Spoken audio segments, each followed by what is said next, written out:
Provoke podcast is brought to you by Provoke Media and produced by the international broadcast specialists Marketeers. Support for this podcast comes from Notified, the integrated, intelligent and easy-to-use PR software.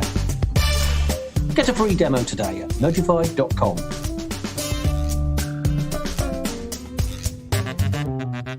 Hello everyone and welcome to the Provoke podcast. I'm Maya Pawinska-Sims, the EMEA editor at Provoke Media, and I'm joined in London today with my very first guest from Berlin, Tilo Bonow, the founder and CEO of Piabo, which specialises in supporting challenger technology and digital brands from investors to tech heavyweights, all the way from Europe to Silicon Valley. Tilo set up the agency in 2006 and unusually in the tech industry also walks the talk. He mentors entrepreneurs in startup accelerators and incubators and also acts as a business angel and investor via a number of venture capital funds. So we'll be talking a little bit about that later.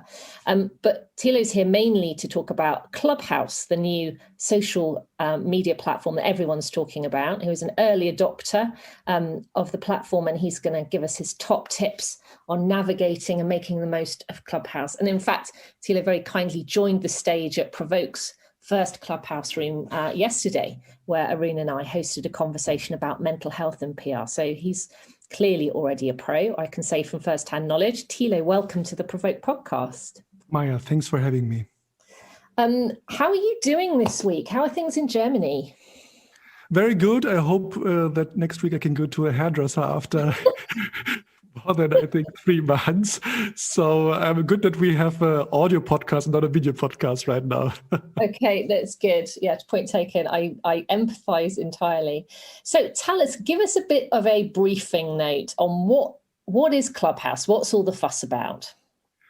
I think basically it's a audio-based social network, right? I mean, imagine when Twitter is like a kind of public short message, it is like a public conference call. So it's part conference call, part talkback radio, part house party, right? And it's really a social networking app that is based on audio chat, and users can listen to conversations, interviews, and discussions between interesting people and, of course, various topics. And it's just like tuning in to a live podcast, but of course with an added layer of exclusivity. So it's really fascinating, and I think everyone, as we of course also say to our clients, has to find channels where they feel most comfortable. And some people are good in writing, right? And they like to write long form articles, and for them maybe a Medium blog is cool as a channel. Others are maybe good in producing visual content, right? And for them, maybe Instagram is cool, or they're good on camera. Then maybe YouTube is a channel where they feel authentic and can be there yourself. And of course, many people also are good in rhetoric and have good kind of expression when they talk and are very good at speaking. And for them, maybe Clubhouse is then also a good platform. And especially when they might already have experience with audio formats, like maybe they have their own podcast, etc. Clubhouse is a natural extension. So when did you first hear about Clubhouse and get involved? So first of all, it was roughly in May 2020, as they received their first investment from Andreessen Horowitz, and as we're really close with the investors community, then of course, then we're checking out what is this all about. And I did some then research about and reach out to some people to understand what it is all about, because usually then 6 months later, such things then also arrive here in continental Europe. So I wanted to, of course, be an early adapter and understand. And then an investor from London, Alexander Straub, invited me to the platform, sent me an invitation. And it was right before the hype also here in Germany started. So I had a bit time to figure it all out. And I'm still very excited. And I mean, latest news that they received $110 million in funding. That's absolutely fascinating. And I hope that it will has the big potential to become a company like what Twitter is for short messages, or other platforms in their sectors. I think they have a bright future. That's really interesting, because obviously with any new platform, there's lots of debate about whether it's going to be a flash in the pan and, a short-lived brightly burning star that nobody remembers in a couple of years. Do you actually think this has longevity, this idea?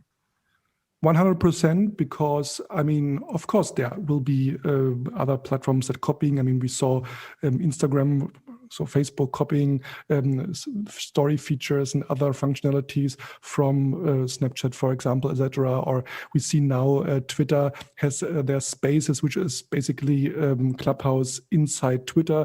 Of course, there will be kind of copies or copycats.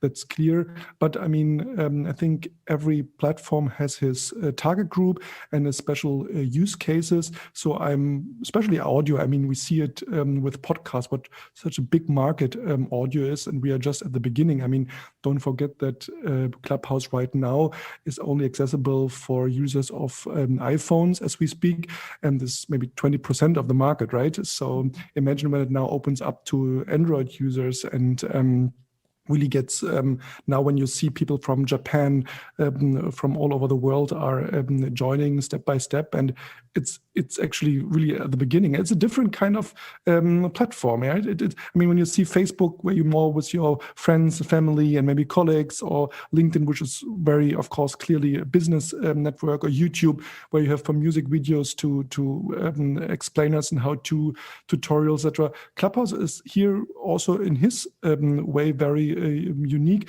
and you see that often people who are also heavy listeners from podcasts or audio producers by themselves, or coming from radio or different kind of backgrounds in this audio field, they are now on the platform using it, and I think definitely, yeah, there will be a bright future, I'm sure. That's really good to hear. Yeah, I think that the kind of the double layer of exclusivity, where it's still iPhone only and you have to be invited to join, has been the thing that's irritated quite a few people. A lot of the naysayers haven't actually been on Clubhouse, and there's been some chat about whether that exclusivity means it runs counter to the current focus on diversity and inclusion. I mean, I would say that, Arun and I have both been struck by how diverse the people using Clubhouse are, far more than any other platform. Absolutely. And please don't forget that every network often starts with kind of an exclusive invite-only approach. Don't forget that also Facebook started as you could only sign up when you had the .edu, so education email address, right? That was how Facebook actually started. So I think, of course, right now, Clubhouse is not a role model for inclusivity and diversity, but this is not the point. They are right at the beginning, right? It will, over the next 12 months, they will, of course, open up, and they will become also rid of the invite systematic, and of course a lot of things will change. I think it's still a young startup, so give them a bit of time. Yeah, but I mean, I think it's a positive that there's so many Black entrepreneurs, there's so many people of color, all sorts of creative industries on there. Absolutely. And it feels like it feels more diverse than many other platforms already. And it includes also people who may be excluded also on other platforms. So, for example, there was one in one of my chats, lady who said that she is legasthenic. I don't know if that is correct translation from Germany. So when you're not good in writing and maybe make mistakes in writing. And so she said, I have strong opinions, and it is the first platform where I find my way of expression, because writing articles and blog posts is not my thing because of my disability. And for her, it has opened up a total new world. And so I think again, that it's important to find your platform where you feel comfortable and can be authentic and yourself. And I think that, of course, iPhones are a premium product, and there's a certain group also of early adopters uses iPhones, but it's temporary, right? It will open up and become even more diverse and inclusive in the future. So how do you use Clubhouse? What's your kind of pattern of interaction with it, and what have your experiences been on the platform? I mean, as Piabo, we developed a format that we are using as an employer branding format, where we have very different kind of people from our team who talking about their experience, what they're working on, how they work, how they interact, how they see the future of PR. And it's a kind of an internal panel, but it's very interesting. We already received 3-4 applications out of Clubhouse because people felt, oh, that's how Piabo works, and that's how their culture, values, and vision, mission is. So that was quite fascinating. So that's one way of using it. I think I personally use it also for networking. I have my own format. It called translated, who are you and what are you doing? So people introducing yourself. And it was already fascinating that I had some founders on the panel and also some investors. So they found together live on stage, or one journalist who found a story from a fintech entrepreneur very interesting, and they reached, connected them later. So networking is definitely one thing. And by the way, when we're talking about diversity and inclusivity, it of course also depends on the moderator and the host to include and make sure that the group is diverse and that the format is kind of inclusive. It is not just about the app and the technology behind it. It's also about the people who are using it and who you integrate. Another way of using it, I moderated also some panels for clients that in their industry build up panels. So, for example, in prop tech and also in fintech, for example, where they asked me to host and moderate a panel for them. Right now, a lot of journalists are also on there. So I think in every talk we had several journalists and influencers listening. So definitely also interesting here. But in general, I think it's also a great tool for positioning a company, building trust that you hear and listen to the people behind a company. And of course, it helps also for personal branding. There were several people who then founded a group or already implemented regular formats. So, for example, one of the first groups in Germany was the FinTech Friday, right, where then people from the fintech industry came together and discussed the industry. So these are right now the use cases that I see. And of course, also brands trying to right now to use it. I was part of a panel, a group that was hosted by Ben & Jerry's, and they had an ice influencer. I didn't know that such influencers also exist. I would love to be an influencer, and it was fascinating to see how they talked about all this different kind of stuff. So it's really cool and interesting right now, and a lot of course trying, because I mean, as a brand, right, what is the voice of a brand? It's a very interesting question, I think, right? Is it, I mean, in other, when you, for example, on Twitter or in other channels, you can just write a post for your CEO and then he posts it, and then you never know, right, who's actually sending it. But on Clubhouse, it's a voice. So now brands start asking a question, who's actually the voice of your brand? And maybe the CEO is with her profile, for example, on, and not just you see the logo from the brand and you don't know who's behind it. So it's quite interesting what kind of questions here arise. So you think there is actually scope for brands to use Clubhouse as part of their communication strategy, not just dipping a toe in and messing around while it's a young platform, but actually as a serious channel? Absolutely. It's for trust building interesting, especially also for topics that are a bit more needing more explanation and more context around it. So definitively. And of course, it depends also what kind of formats you choose and what kind of use cases. So for example, some do a kind of a daily regular show, like we know it from radio.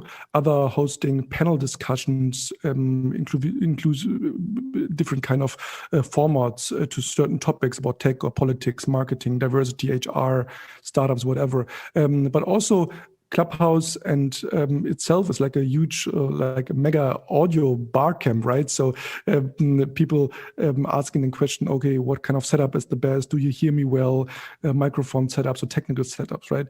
But also like Q&A sessions. You can have also informal meetings, because not every meeting has to be public. Certain discussions, podcast hosts using it to extend their podcast and have like kind of after show parties. I talked to several conference organizers who said, oh, it's actually cool that people who couldn't join the conference or want to talk with the speakers afterwards to extend it with such kind of formats, or also parallel to big events in sports or TV shows to use it and discuss. So there are a lot of interesting use cases. And also we see here in Europe also several media brands and journalists are launch their own formats to discuss certain articles or give interview partners additional stage. So it's really exciting. I'm literally writing notes as you're talking. We didn't do the rehearsal of the podcast beforehand. This is all brand new to me. I love this idea of after-show parties, watch parties for sports and cultural events, because that's something we've been missing so much, isn't it? And finding a way that's not just a WhatsApp chat after what you leave the room after an awards do and you go downstairs to your front room at the moment. So that would be a brilliant thing to do as a kind of a private party. Especially conference organizers asking themselves, how will the future look like? Can we ever be such big events with 1,000 and 10,000 of people? And how can we integrate it? And there was several discussions from podcast hosts that said, will it actually kill a podcast, or is it more like an addition, right? Will we lose audiences now, because now it's like a call-in show on radio, right? Everyone can participate. It's very interactive, etc. Versus a podcast like we're having right now, where it's more like a one-on-one conversation where others can't participate. So it's quite interesting. And I think there's still a lot of open questions, but it's the exciting thing when new technologies arise, new platforms arise. There's a lot of try and error, and I find personally very fascinating and super cool. Yeah, I loved diving in yesterday. I was a bit nervous, I have to admit, but it's surprising how comfortable it is doing something where you're not on screen as well. Absolutely. People got used to it. It feels really natural, and it feels, we were discussing how we would use it at Provoke. You can next time do it from a bathtub, yeah? So you could without too much splashing around.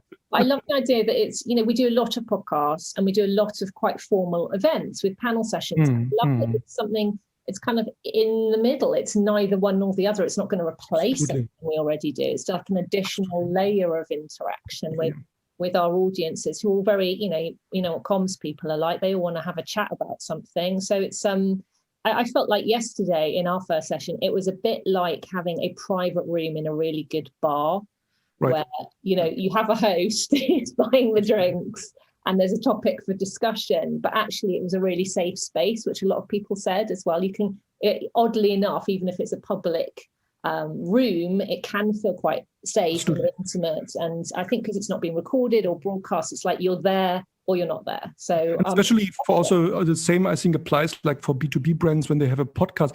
It's not purely about the amount of people, it's about the right people and the quality of people. And I think it's the same that applies also in the future for conferences even more, that it's not about having 5,000 or 10,000 people there. It's about the 100, 200, 300 right people that really can make meaningful conversations and business together and a meaningful exchange. So especially when it's about B2B topics, I think it's really about the quality of the people and not about the pure amount, right? So it depends, of course, on the use cases, but also here quality is key. And like, while we're being honest about how all the possibilities of Clubhouse, what are the worst things about it? I mean, right now, of course, there is a lack of functionality. I think that will then also, when the app gets more mature, that you have then, of course, the possibility to maybe record it and have it like a pre-recorded podcast, and more also filter and search functionalities, also suggestions for great rooms and discussions. And I mean, of course, right now there are a lot of rooms where it's a bit chaotic, and of course, you need a good moderator. That's very important, right? If you are not a good moderator and don't follow certain kind of rules, your room easily gets into a mess. So having a good moderator and making sure you're joining rooms where professional moderators are, people have a natural talent for it, that's super important. That all makes or breaks the entire show. But still, I think we're all in a learning process and have a very, very good learning curve here. And there are also rooms that discussing how to moderate a room in best possible way, how to manage also how you handle with trolls, etc. So I think there's still a big learning curve, but I think over time, when more functionalities are added, and there are more also possibilities to promote your shows that you have, also it's easier then to apply or to at certain groups, etc. Then of course it will be much more attractive. But the more people are coming, of course also people that you maybe don't want on this platform, like in all social media platforms, will be there. So I think here is also important for the platform to have early on then also filters and mechanisms how you can report people which they have already, but also how it works when certain topics arise that you don't want to have on the platform. But still, again, it's a startup, right? It's a good year in the business, so we should be patient. Yeah, it's really interesting, like that meta nature of it, where there's Clubhouse rooms on how to run a Clubhouse room. You can just disappear into a Clubhouse rabbit hole, can't you? Sometimes it's very absolutely. What would your top tips be for any comms professional who's maybe joined, followed a few people, but hasn't really dived in yet? How do you best get started? I think important is to have a good profile that explains who you are and what you stand for, because when a moderator sees that you're raising your hand and don't know who you are and what you might talk about, it's always a bit harder because it's a little bit like a black box, right? You see a picture maybe, and there's someone who has maybe 100 followers, and say, who is this and what kind of context I can expect, because it makes then it easier for the moderator to decide who you get on stage or not. That's, I think, the first thing, have your profile clear. Second is make sure that your audio setup is good, that it's not noisy, and that you have a quiet environment, stable internet connection, because here that's the thing that you always say with Zoom, right? Even the video maybe doesn't work or is a bit pixely, but audio is key, right? Imagine a phone call where the audio quality is not good, that it's here really double key. And 3 is really be clear what you stand for, what you want to talk about, that you really provide qualitative content, that you not just jump on every stage just for the sake of being on stage and promoting yourself. It's really important that you ask a question, that you're in the topic, and that you really provide good value to the panel and for the host, and not make them lose their face because you're just wanted to give your own opinion and comment and not really participating and listening. Also, it's not about talking, it's also about listening in a Clubhouse. And I think if you're really interested, really make subscription to certain kind of people, not just follow them. There's also a little bell beside the following button that you get also notifications for people who are really providing good quality content that you're really interested in, and listen before you speak. Yeah, that's a really good tip. The listening thing. It's very easy, isn't it, to get into a room, I found, where somebody is just talking, and it's a little bit of... And maybe also, as I stressed the point, the quality of a moderator, maybe I can also share 2-3 tips from a moderator side, because as PR and comms pros, we are, I think, easily in the position where we come into situations where we also in a moderator position. I think one of the mistakes that I always observe is that people starting too late. I think when you open a room or moderating it, start talking, start engaging with the people, because saying, oh yeah, hello, now we're waiting 3 minutes until the room fills up, it will not happen, because for a simple reason, if you don't provide any content, people going there, seeing nothing happens, and go again, right? At least introduce already the people, talk a bit what people can expect here in the room, and so you can bridge the first 2-3 minutes until the room fills up, but don't be quiet. That's really a very, very common mistakes that I see all the time. And also make clear what kind of rules apply, right? Do you allow questions, yes or not? Do you allow comments? What are the terms and conditions for your room and for the panel? And I think also here, like every good podcast, preparation is key. Make also clear who has which role, right? I think a moderator who also navigates a bit and manages also the requests from the audience. I think that's very important. And don't have too much people on the panel that can also easily create a mess. Okay, so did we do a good job yesterday? Fantastic, Maya. Already a role model. I'll transfer the cash later. Thank you. So tell me, that's just so useful personally. And I think this is, we'll be sharing this podcast far and wide because I think everyone wants to know how to make the most of it if they're on there and not sure at the moment. More generally, how are things going at Piabo at the moment? I mean, the last 12 months have been, of course, I think, like in every firm, really crazy. As the pandemic hit in February, March, of course, for everyone, it was a shock moment. Say, oh my God, how will it go? But I think, of course, there were two things. First of all, as Piabo focusing clearly on tech, digital, innovative companies, challenger brands, etc., and their investors. Of course, everyone quickly realized, oh my God, technology is our future, and everyone, of course, wanted to buy tech products for their companies that helps them to digitize, to manage home office, things like that. So, of course, it was good that we are focusing on this industry, and we also launched, that was actually planned before, but it was very timely, our health tech unit. That was quite cool and good timing. Right before we had launched our new green tech and sustainability unit, that was of course also a big and very successful topic for us. And of course, we invested heavily in all things digital. We ramped up our team there because everyone who relied on physical connections, going to events, going to physical business development, exchanging contacts, networking, of course, now ask the question, oh my God, how can we be visible, and how can we increase our digital visibility? So investing in more LinkedIn, for example, capabilities, podcast production, video, things like that. We did several TikTok and other campaigns.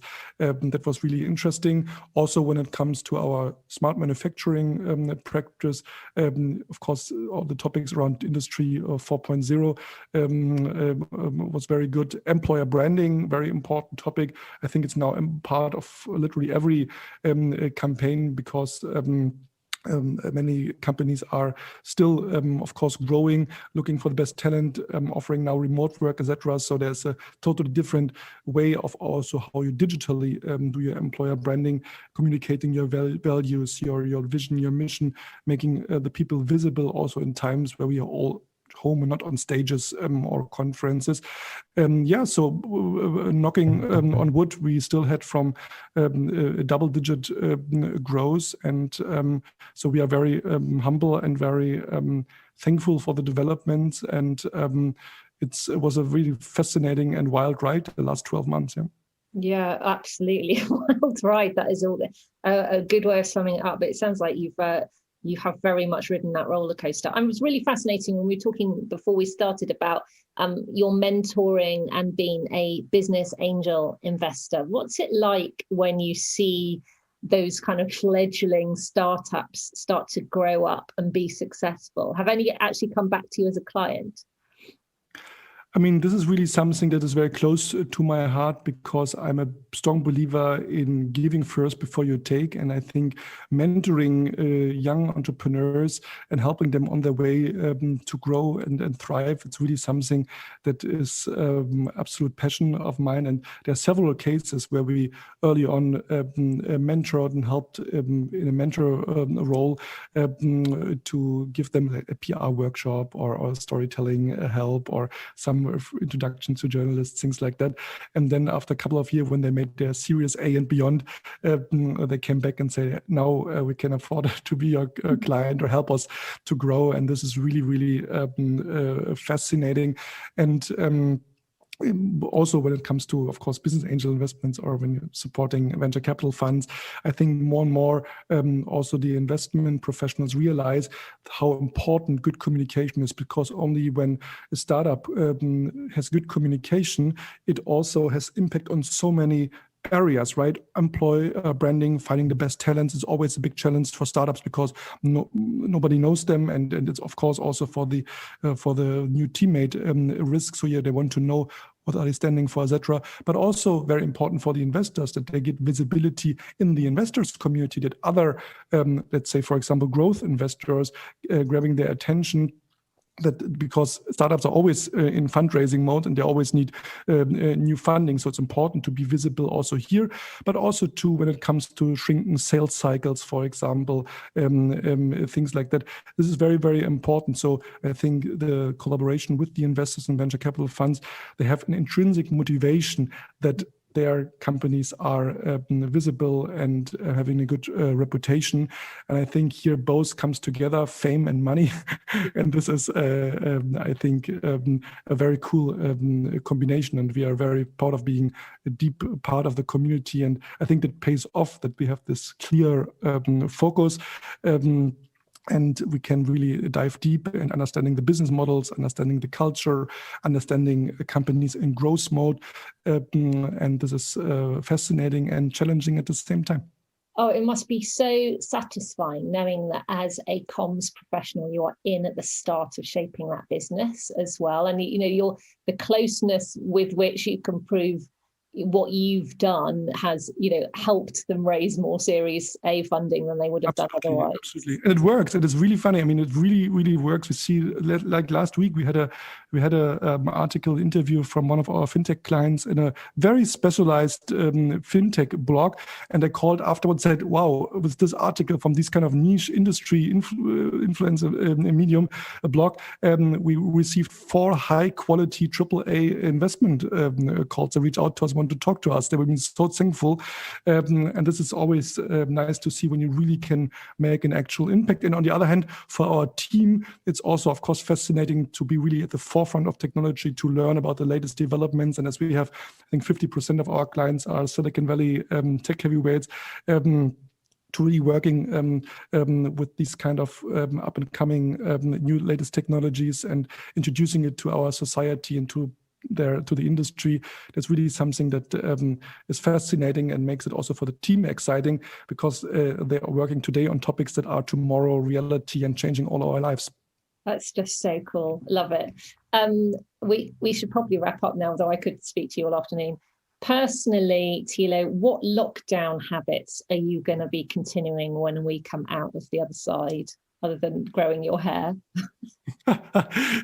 Luckily, at least I have a little bit of hair. It's not enough, but there is still a bit hair left that grows. But yeah, personally, I mean, the good thing is, even before the pandemic, we structured our company in a way that we are offered home office, but also, of course, remote work, which simply the reason is that most of our clients are everywhere in the world, in the US and in Asia.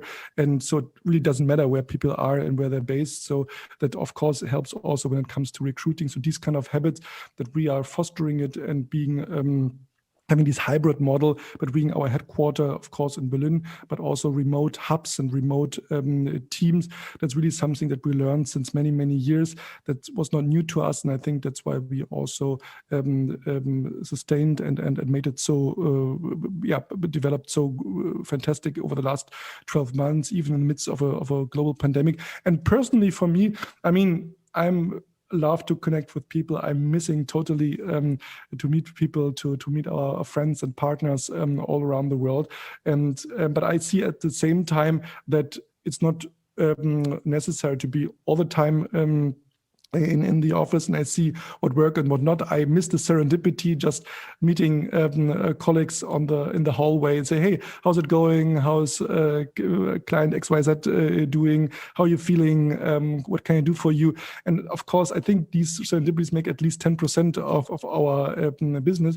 At the same time, it of course gives more flexibility to everyone that pitches that certain kind of discussions and meetups can also be held totally virtual with all the technologies that are here. And also, by the way, for us, it was always normal, but often it was then, of course, the clients that say, "Oh, can you come to Amsterdam or Paris or to London for your pitch?" And I think there will be a lot of wind of change, and that's totally fine. And I think it's just fantastic to see that now it was the pandemic also, when you want to see it positive, also accelerator for digitization, that even the most conservative companies that was shy using certain kind of tools and technology, etc., now opening up. And B, it shows also everyone that also remote work and home office is possible, or not just one day a week or with certain kind of limitation, but that this is part of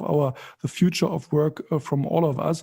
And I think it was like for everyone who wasn't that open-minded in the past, really kind of a push, and of course some a bit pushed over the edge maybe, but sometimes you need these kind of events to really change something substantially. And I think it's when there's a positive thing about the pandemic is that was really the learning curve from all of us was really, really, really big.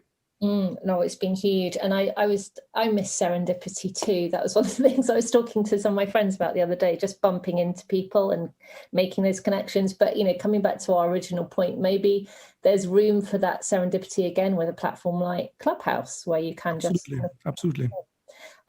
Tilo, thank you so much for joining me today. Thanks for all your brilliant top tips and insight into that new platform. So glad things are going well at the agency, and have a great day, and thanks again. Thanks, Maya, for having me. Thank you very much.